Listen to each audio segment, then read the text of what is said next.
Okay folks, what I want to talk about today is a condenser motor replacement. This is a little different motor than most of us use. Most of us use those rescue motors. This here is an 8 horsepower, 1,075 revolutions per minute, 208, 230 volt motor. I had one of my technicians say, how do you hook this up? He was just talking. So I said, well, you know what, let's talk about it. Okay, let's make this simple. Here are the 4 wires right here. These are orange and yellows. Okay, these are for, if you look at your thing here, it says read this first. Yellow to yellow tied together and orange to orange tied together is counterclockwise rotation. Alright, but say if you get to your motor and you need to go counterclockwise rotation, you just switch the yellow and orange leads. Let me show you how easy that is. You're basically going to pull this apart, and you're going to hook them right back together. That's clockwise. Now let me ask you a question. You're going to say, well, how do I know if I need clockwise or counterclockwise? What you do, when you hook it up, you put your hand above your condenser and you should feel air blowing out. If you don't feel air blowing out, you got it in the wrong direction. I recommend that you actually take these 2 wires and put them above your motor like this. This motor has been replaced, as you see. There's your little lugs.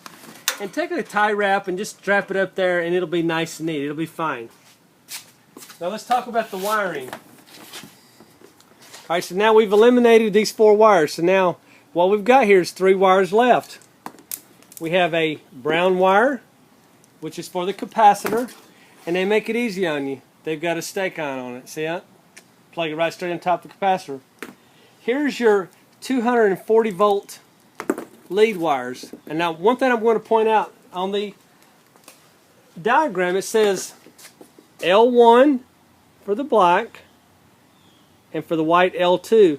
You do not want to hook them up to L1 and L2. When you look at your contactor, you're going to have your contactor in your condenser, and most times it's going to have L1 and L2. If you hook these leads in to L1 and L2, it's always going to have power on it. You do not want to do that. You want to hook your wires in the top. Okay? And that way, when the coil itself energizes the relay, sends power up through it, then it energizes the fan. Okay? Does that make sense? Now let's talk about the capacitor. This particular motor requires a 5 microfarad capacitor, 370 volts AC.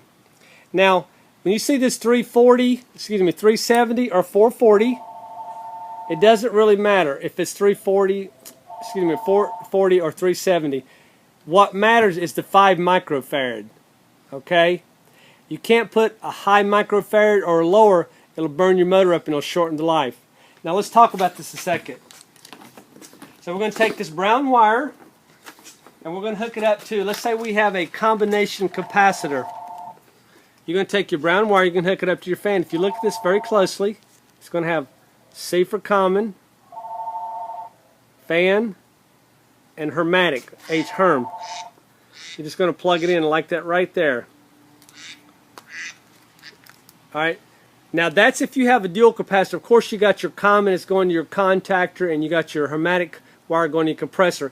Let's say you do not have the right capacitor and you're going to put it on a separate capacitor. You're just going to take this wire.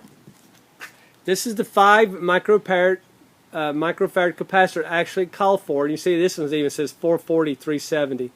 Take your wire, you can hook it here. And you're going to take this wire and hook it to common. Okay?